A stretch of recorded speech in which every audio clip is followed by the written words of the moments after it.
First time மொத்த இண்டஸ்ட்ரியுமே கன்னட இண்டஸ்ட்ரியை திரும்பி பார்க்க வச்சது கேஜிஎஃப் படங்க. ரெண்டாவதா அதே இண்டஸ்ட்ரியை திரும்பி பார்க்க வச்சது காந்தாராங்க. அப்படிப்பட்ட காந்தாரா படத்தோட செகண்ட் பார்ட் வரப்போகுது. அதுக்கான ட்ரெய்லர் இன்னைக்கு வந்திருக்கு. ஸோ அதை தான் நம்ம இன்னைக்கு ரியாக்ஷன் பண்ண போறோம். ஸோ வாங்க டைரக்டா வீடியோக்குள்ள போயிடலாம்.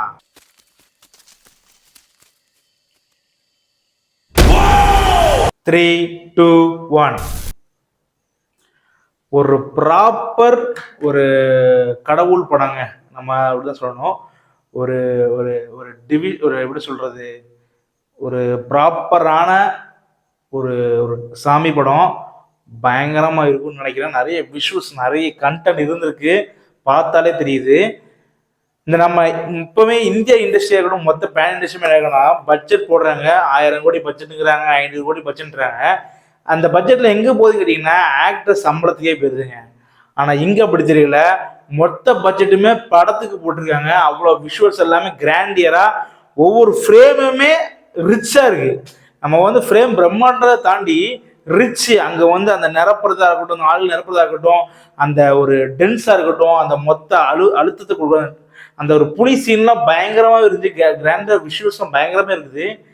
படம் மட்டும் செம்மையா இருந்துச்சுன்னா அடுத்த இந்தியாவோட ஒரு படைப்புன்னு சொல்லலாம். கன்னட இண்டஸ்ட்ரி ஒரு அண்டர் ரேட்டட் இண்டஸ்ட்ரிங்க.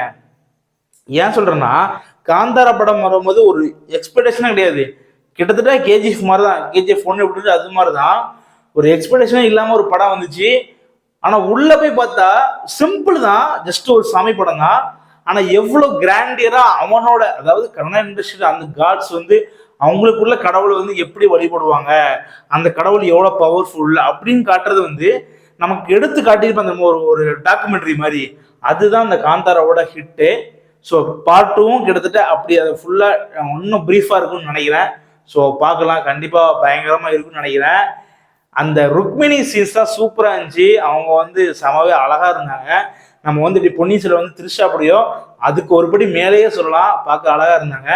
நான் என்னோட வாய்ஸ் யாருன்னு பார்த்தா எனக்கு இப்போதான் யோசிக்காது மணிகண்டன் வாய்ஸ்னு தோணுது. நம்ம ஹவுஸ்ஃபுல்ங்க பாருங்க, குட் நைட் படத்துல வர அந்த மணிகண்டன் நினைக்கிறேன். அவர் வாய்ஸ் மாதிரி இருக்கு, பார்த்தா தான் தெரியும் எப்படின்னு. எல்லா லாங்குவேஜுமே விட்டுருக்காங்க. கண்டிப்பா படம் கிராண்டா இருக்குன்னு நினைக்கிறேன். கிராண்டா பார்த்துட்டோம். படம் கண்டென்ட்டா இருந்து வச்சுக்கோங்களேன், அடிச்சுக்கவே முடியாது. 1000 கோடி அடிக்க ஷுவருங்க. கிட்டத்தட்ட அவங்க ஒரு படைப்பை எடுத்து வச்சுட்டாங்க கன்னட இண்டஸ்ட்ரியில இருந்து. நம்ம இன்னைக்கு ஒரு 1000 கோடிக்கான ஒரு படத்துக்கு கொடுக்க போறோம்னு தெரியல. 1000 கோடின்னு சொல்லல, ஒரு விஷுவலா, ஒரு கண்டென்ட் வைஸா கிராண்டியரா ஒரு படத்தை கொடுக்கணும். அது நம்ம தமிழ் இண்டஸ்ட்ரி எப்போ கொடுப்பாங்கன்னு தெரியல. சரி, ஓகே, நம்ம இப்ப இந்த இண்டஸ்ட்ரியா வேண்டாம், நம்ம காந்தாராவை கொண்டாடுவோம். அதுக்கு வரமா அடுத்த படங்களை பார்த்துக்கலாம். சரி, ஓகே ஃப்ரெண்ட்ஸ், இதே மாதிரி ஒரு சூப்பரான வீடியோட உங்களை சந்திக்கிறேன். அன்டில் தென் பாய்.